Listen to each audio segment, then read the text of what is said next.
एक गांव में नथुराम नाम का एक दुकानदार रहता था, जिसका मंचूरियन का दुकान था।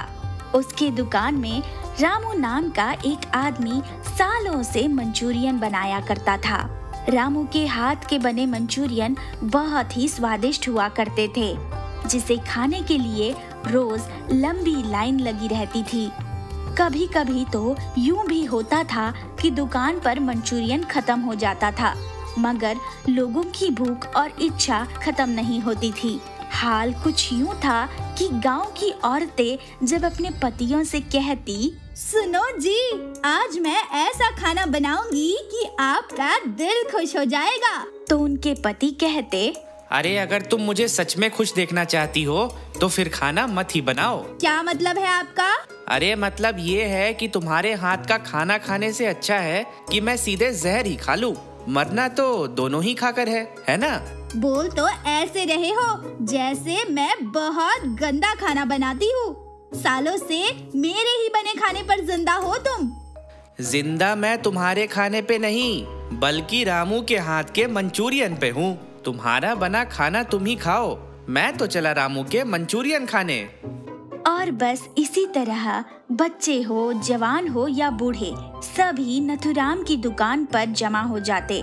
रामू मंचूरियन बनाते हुए सबसे कहता, अरे अरे धक्का मुक्की मत करो भाई, सबको मिलेगा।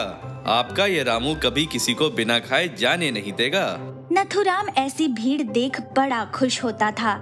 गल्ले पर बैठा वो पैसे गिनते हुए मन में सोचता था, इस रामू के पहले भी मैंने कई लोगों को मंचूरियन बनाने के लिए रखा है, पर आज तक कभी भी मेरी इतनी कमाई नहीं हुई।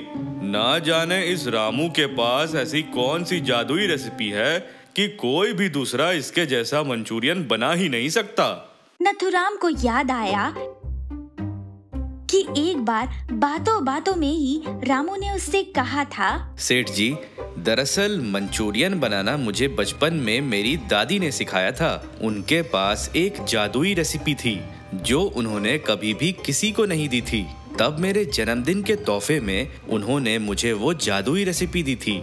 उनकी वो जादुई रेसिपी को मैंने आज तक अपनी घर की तिजोरी में संभाल कर रखा है। नथुराम को ये अचानक से याद आया और याद आते ही उसके दिमाग में एक शैतानी ख्याल घूमने लगा। उसने सोचा, अगर मैं कभी किसी तरीके से इस रामू की तिजोरी से वो जादुई रेसिपी चुरा लूं, तो फिर मैं खुद ही मंचूरियन बना सकता हूं और इसे नौकरी से निकाल कर ज्यादा पैसे भी कमा सकता हूं। मुझे रामू को पगार भी नहीं देना पड़ेगा। मैं बहुत जल्द और अमीर बन जाऊंगा। बस यही सोचकर नथुराम ने रामू की जादुई रेसिपी चोरी करने की सोची। रात को नथुराम रामू के घर के पास पहुंच गया। बाहर से घर में अंधेरा देख नथुराम बोला, लाइट बंद है, इसका मतलब कि रामू सो गया। अब कहीं कोई खतरा नहीं। नथुराम घर के आसपास चक्कर लगाने लगा कि तभी उसे एक आधी खुली खिड़की दिखी। वो खिड़की देख हंसते हुए बोला, अरे रात के समय भी घर की खिड़की खुली रखी है। ये रामू जैसे ही बेवकूफ लोग होते हैं जिन्हें चोर आसानी से लूट लेते हैं। नथुराम ने बिना कोई आवाज किए खिड़की खोली और दबे पैरों से घर के अंदर कूद गया। उसने अपनी छोटी सी टॉर्च जलाई और रामू को देखा। रामू सो रहा था। वो धीरे धीरे उसके पास गया और उसके तकिए के नीचे से चाबी लेने के लिए हाथ बढ़ाया ही था कि रामू ने करवट ली। नथुराम डर गया। नथुराम ने एक बार फिर कोशिश की और आहिस्ता से तकिया उठाकर उसके नीचे से तिजोरी की चाबी ले ली। अब बस इस तिजोरी को खोलकर जल्दी से जादुई रेसिपी लेकर निकलता हूँ। नथुराम ने बिना देर किए तिजोरी खोली, मगर तिजोरी खोलते ही उसकी आंखें फटी की फटी रह गई। दरअसल तिजोरी में जादुई रेसिपी की जगह एक जूता रखा हुआ था और जूते के साथ एक कागज रखा हुआ था जिस पर लिखा हुआ था, तुम जैसे आदमी को जूते ही मिलने चाहिए। ये देख नथुराम हैरान हो गया कि तभी पीछे से एक आवाज आई। तो सेठ जी, मिल गई क्या जादुई रेसिपी? नथुराम ने मुड़कर देखा तो सामने रामू खड़ा था। रामू को देखते ही नथुराम की सिट्टी पिट्टी गुम हो गई। रामू बोला, सेठ जी, मैं इतना भी बेवकूफ नहीं हूँ कि आपको ये बता देता कि मेरी दादी की सीक्रेट रेसिपी कहाँ रखी हुई है। ये तो बस मैं लोगों को उल्लू बनाने के लिए कहता हूँ कि तिजोरी में रखी हुई है, ताकि कोई भी चोर चोरी नहीं कर पाए। रामू के सामने नथुराम बहुत शर्मिंदा हुआ। वह अपने किए के लिए माफी मांगते हुए बोला, अरे रामू, मुझसे गलती हो गई, मुझे माफ कर दो। कृपा करके आप अभी जाइए सेठ जी, मैं आपसे कल बात करता हूँ। अगले दिन जब नथुराम ने अपनी दुकान खोली तो देखा कि उसकी दुकान के सामने एक ठेले पर दुकान लगी है और वहाँ रामू खड़ा है। वो रामू के पास गया और उसका ठेला देखते हुए बोला, अरे रामू, ये सब क्या है? ये मेरे मंचूरियन की नई दुकान है सेठ जी। अब से मैं आपके यहाँ काम नहीं करूँगा। ये सुनते ही नथुराम डर गया। नहीं नहीं रामू, ऐसा मत करो, मुझसे गलती हो गई। उस गलती के लिए मैं तुमसे माफी मांगता हूँ। आपने जो भी किया वो गलती नहीं बल्कि विश्वासघात है। मुझे ऐसे इंसान के साथ काम नहीं करना जो अपने ही साथ वालों का बुरा चाहे। नथुराम बेबस था। कुछ देर के बाद उसने देखा कि उसके रोज के सभी ग्राहक रामू की दुकान के आगे भीड़ लगाए खड़े हैं और रामू उन्हें मंचूरियन खिला रहा है और लोग उसके मंचूरियन की तारीफ कर रहे हैं। यह देख नथुराम बड़ा दुखी होता है। तो देखा आपने किस तरह लालच इंसान को ले डूबता है। इसलिए हमें जितना मिल रहा होता है उतने में ही खुश रहना चाहिए। ज्यादा लालच हमेशा बड़े दुख का कारण बनता है। अमर हमेशा से ही पढ़ाई में बहुत होशियार था। गांव के स्कूल और कॉलेज में भी वो हमेशा अव्वल आता था। बचपन से उसका सपना था कि वो बड़ा होकर IAS बनकर अपने देश की सेवा करे। सब कुछ अच्छा चल रहा था कि अचानक एक रोज अमर के पिता की मौत हो गई। घर में अब कोई कमाने वाला नहीं था, इसलिए अमर की माँ सुरेखा उससे बोली, बेटा, तेरे पिता के असमय मृत्यु के कारण हम पर बहुत बड़ा संकट आ गया है। अब हम चाहकर भी तेरी पढ़ाई का खर्चा नहीं उठा सकते हैं। तुम IAS बनने की अपनी जिद छोड़ दो।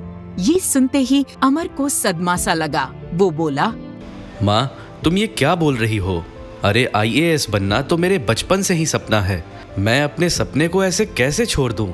अपने पास जितने पैसे हैं उससे या तो इस घर में आटा दाल आ सकता है या फिर तेरी किताबें। अब सब कुछ तेरे हाथ में है बेटा। अमर ने कुछ देर सोचा और फिर अपनी माँ से बोला, माँ, तुम बिल्कुल फिक्र मत करो। ना तो मुझे IAS बनने का सपना छोड़ना पड़ेगा और ना ही हम लोग भूखे मरेंगे। मगर ऐसा कैसे होगा बेटा? माँ, मैं शहर जाकर नौकरी करूँगा, पैसे कमाऊंगा ताकि अपनी जरूरतों के साथ साथ अपने सपनों को भी पूरा कर सकूं।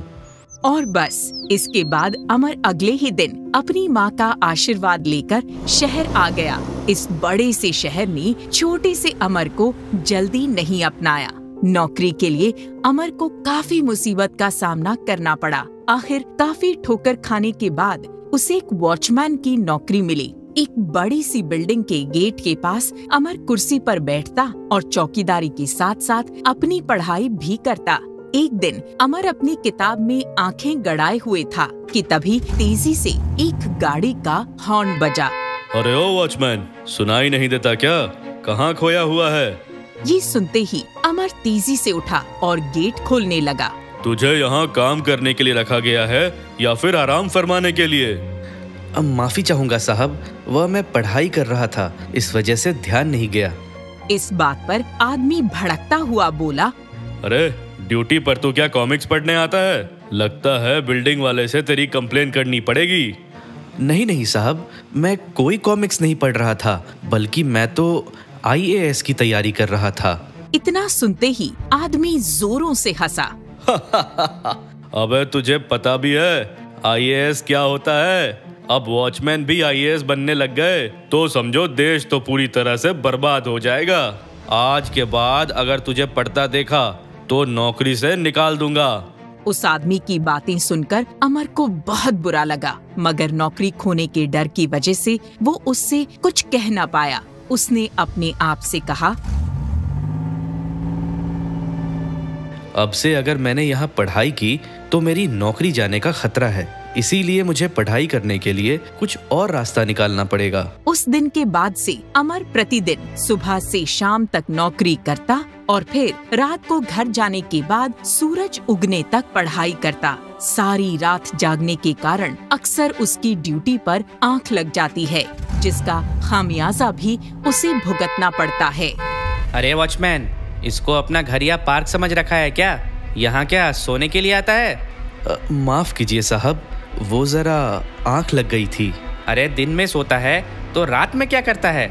दरअसल साहब मैं आईएएस बनने की तैयारी कर रहा हूँ, इसीलिए शाम को घर जाने के बाद पूरी रात पढ़ना पड़ता है।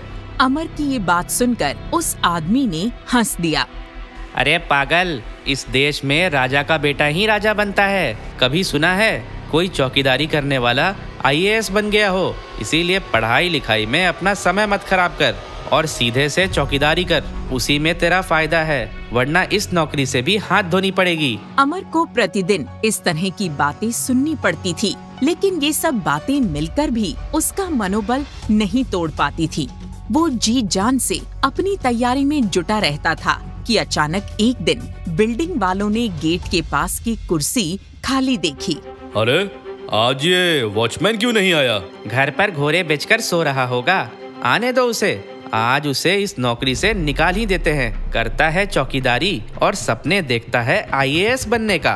पर उस दिन के बाद से अमर उस सोसाइटी में चौकीदारी करने नहीं आता है और न जाने अचानक कहाँ लापता हो जाता है। ऐसे ही कुछ समय बीत जाता है। एक दिन सोसाइटी वाले मेन गेट के पास कुछ बातें करते रहते हैं कि तभी 4 लाल बत्तियों वाली गाड़ियाँ गेट के अंदर आते दिखती हैं।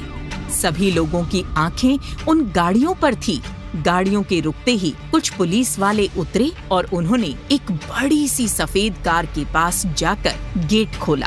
गेट के खोलते ही उसके अंदर से एक स्मार्ट सा व्यक्ति निकला, जिसका चेहरा देखकर सभी सोसाइटी वाले चौंक गए। अरे ये तो अमर है, वही अमर जो हमारे यहाँ चौकीदारी करता था। लोगों को उनकी आंखों पर यकीन नहीं हो रहा था। अमर कार से बाहर निकलकर उन लोगों के पास आता है। उसके हाथों में मिठाई के कुछ पैकेट थे। उसने उन लोगों को मिठाई देते हुए कहा, दरअसल मैंने आईएएस का एग्जाम क्लियर कर लिया था और बहुत जल्दी में ट्रेनिंग के लिए बाहर जाना पड़ा। मेरे आईएएस बनने का सपना पूरा हो गया और संयोग से इसी जिले का डिस्ट्रिक्ट मजिस्ट्रेट बन गया हूँ। ये सुनते ही वहाँ खड़े सभी लोग अचंभित रह गए और जिन्होंने अमर का मजाक उड़ाया था उनकी आंखें शर्म से झुक गई। अमर ने उनकी तरफ देखकर जिन्होंने उसका मजाक उड़ाया था बोला, बुरा न मानो तो एक बात कहूँ, जीवन में कभी भी किसी को कम नहीं समझना चाहिए। मेहनत करने वाला चाहे राजा का बेटा हो या ना हो, मगर अपनी मेहनत के दम पर राजा बनकर दुनिया पर राज कर सकता है। इतना कहकर अमर गाड़ी में बैठ जाता है और गाड़ी सरसराती हुई वहाँ से निकल जाती है। दोस्तों, सफलता केवल उन्हीं को मिलती है जो उसे पाने की चाह में अपनी रातों की नींद बर्बाद कर देते हैं। सफलता अमीरों की नहीं बल्कि मेहनत करने वालों की गुलाम होती है। किसी ने सही कहा है, कौन कहता है कि आसमान में सुराख नहीं हो सकता, एक पत्थर तो तबीयत से उछाल